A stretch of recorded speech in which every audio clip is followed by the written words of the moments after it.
ஒண்ணே ஒருத்தி அடிக்கிறது அதை நான் கேட்டுக்கிட்டு அப்பா நீங்க இதை எவ்வளவு பெருசா எடுத்துப்பீங்கன்னு தெரிஞ்சிருந்தா நான் சொல்லி இருக்கவே மாட்டேன். நல்லா இருக்கு நீ சொல்ற நியாயம். உனக்கு வர்ற அவமானம் வேற, எனக்கு வர்ற அவமானம் வேறயா? எனக்கு கோபம் வருன்றதுக்காக இதெல்லாம் சொல்லாம இருக்கிறதா நீ? அப்படியெல்லாம் ஒண்ணும் இல்லப்பா. தயவு செய்து நான் சொல்றது கேளுங்க. மீனாவும் அவங்க அப்பாவும் எனக்கு எவ்வளவோ உதவி செஞ்சிருக்காங்க. அதுக்கு தண்டனையா இது? அப்படியே தான் இருக்கட்டுமே. போம்மா.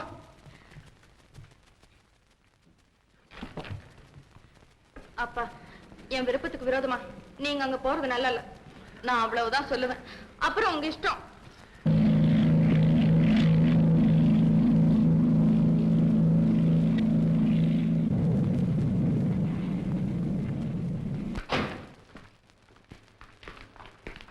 சார் நான் அவசரமா ஆர்டி ஆபீஸ் போனோம். நான் போயிட்டு வந்தேன். அடடா பாத்தியாமா மேனேஜருக்கு வேலையில எவ்வளவு அக்கறன்னு. வந்ததும் வராதுமா ஆர்டிஓ ஆபீஸ் போறேன்னு போயிட்டாரு. ரொம்ப ரெஸ்பான்சிபிள் மேன். நீ சொல்றது தப்புப்பா.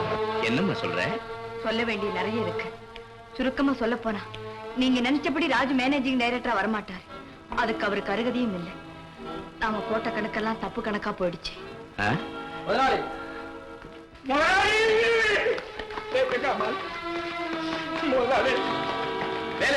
என்னது? எழுந்திரிப்பா, எழுந்திரி. என்ன நடந்துச்சு சொல்லு. முதலாளி நீங்க ஊர்ல இல்லாத சமயத்துல அந்த மேனேஜர் எங்களை எல்லாம் வேலையை விட்டு நிப்பாட்டிட்டாருங்க. ஏன்? ஒண்ணும் இல்லைங்க, ஓவர் ஸ்பீடு போனேன்னு ஒரே நாள்ல சீட்டை கிழிச்சு விட்டாரு. டயத்தை மேக்கப் பண்றதுக்காக ஓவர் ஸ்பீட் போறது இல்லையா? அது அவ்வளவு பெரிய தப்பா?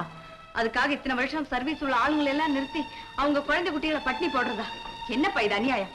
இல்லம்மா, எங்களை நிப்பாட்டினதுக்கு வேறையும் காரணம் இருக்கு. என்னது?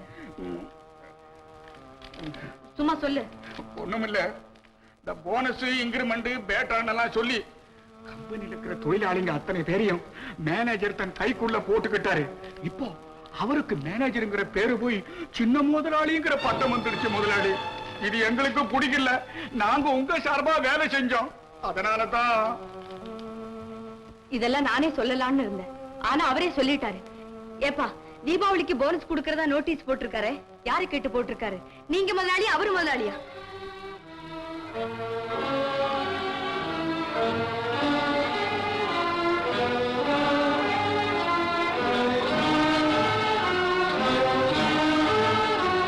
முதலாளி உங்ககிட்ட சொல்லக்கூடாதுன்னு பார்த்தேன்.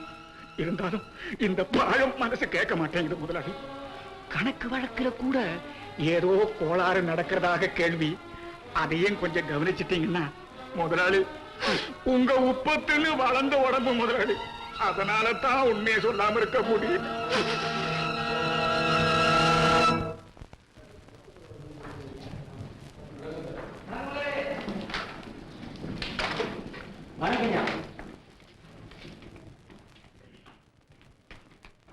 ராஜி வணக்கம். பேங்க்ல எவ்வளவு இருப்பு இருக்கு? 1,20,000 இருக்கு.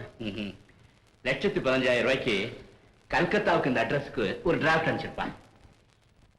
ஏப்பா பேசாம இருக்கிற? சார் நம்ம தொழிலாளர்களுக்கு இன்னைக்கு போனஸ் கொடுக்கறதாக அறிவிக்கப்பட்டிருக்கு. அதெல்லாம் நான் கவனிச்சுக்கிறேன். முதல்ல இதை வேலை செய். Yes sir. மிஸ்டர் கணேஷ்,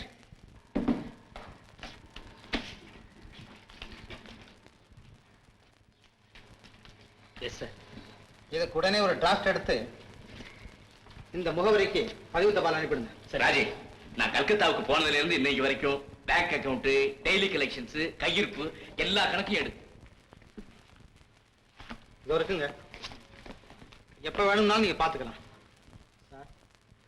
தொழிலாளிகள்லாம் போனஸ்க்காக காத்துக்கிட்டு இருக்காங்க. For more updates, like, comment, subscribe to our channel.